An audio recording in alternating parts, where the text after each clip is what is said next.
Now, I wasn't aware of a craft beer company in Ballinlaw, but I took myself along recently to the Black Donkey and I spoke to Richard.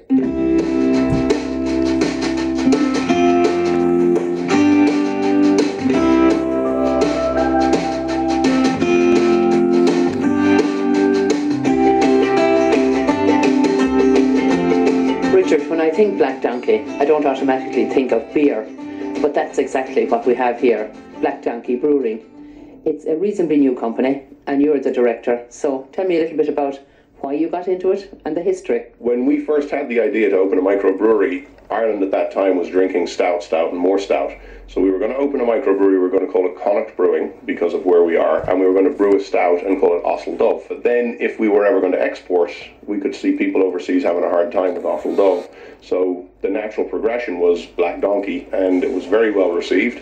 And we decided, okay, we'll go with that. That's what we'll call the brewery. And our first beer went out the door here in late August 2014. Where did the inspiration or the idea come from, Richard? My wife is from Castlereagh, and we lived in the States for years, 20 years almost. One day, she said, I want to go home. And I sort of thought, well, what am I going to do back in Ireland? I've been gone for more than 20 years. I was an amateur brewer in New York. And seeing the lack of choice that Irish drinkers had at the time, now we're talking 2011, 2012, I decided that a microbrewery was the way to go and that the Irish landscape was ripe for a brewing revolution. When we think of Ireland, Richard, there are a lot of small breweries, so it's a competitive market you're in. There are now. When we first wrote the business plan, it's kind of funny. We said we will be one of the first breweries west of the Shannon. We will be the first brewery with a Belgian influence, because we have a Belgian influence in our brewing style west of the Shannon. We will be the first bottling line west of the Shannon. By the time we actually got in business and opened the doors, we were about the 6th brewery west of the Shannon, the 2nd Belgian influence brewery west of the Shannon, and I think the 3rd bottling line by the time we got that installed. There are breweries popping up quite literally like mushrooms after a rainstorm. It's an incredible place to be in business right now. How long is the process of brewing? Well, on average for us, because of the way we craft the beer, literally bottle by bottle, our process takes about a month from what we say grain to glass. Essentially what happens is we buy barley. The bulk of our barley comes from Ireland. Then we bring in hops. We take the barley, we crush it, put it into a big tank where we add hot water, and the barley essentially soaks in that hot water, and enzymatic activity takes the sugar out of the barley, converts it from starch to maltose, which is fermentable by the yeast. And then that resulting sugary liquid, we run that from that tank, which is called a mash tun, into a boil kettle. Once that sugary liquid, which is called wort, goes into the kettle, we then add hops, which give the beer flavour. That wort is then boiled for anything up to 90 minutes. And after 90 minutes, we then cool that liquid from about 90 degrees to whatever temperature we want to pitch our yeast at, which is typically around about 18 to 22 degrees. And then that then goes into a fermenting vessel. The yeast is added. The yeast starts to act on the sugars.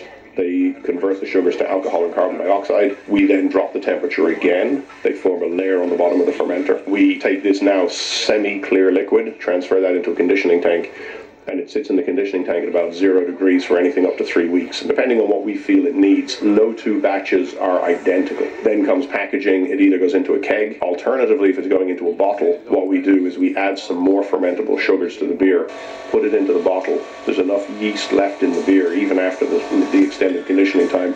It goes into the bottle. We warm those bottles up, and after about a week, the yeast has fermented the extra sugars in the bottle and carbonated the beer, and that's now a finished product. That sounds exhausting, Richard. I'm intoxicated listening to the process. What type of beer is Sheep Stealer? Well, Sheep Stealer, it's a different beer for the Irish market. It's what would traditionally be called a Saison, which is a beer normally associated with Belgium and northern France. It's a very simple beer. It's our particular beer, Sheep Stealer, contains 3 types of malt, 2 types of hops, and that's basically it. How difficult was it to get to market? We have a strong focus on distribution to independent retailers, much like ourselves, small family-owned businesses where possible. The reality is, though, in a lot of parts of the country, those small family businesses no longer exist. We will be putting our beer into some multiples, the likes of Super Value, for example. You know, we still have a focus on the independent retailer, the specialty retailer, because we are a specialty product. Richard, can I wish you and Michaela the very best with Black Donkey? It's in its infancy and it can only get better. So I think all we have left to do now, Richard, is just sample the product.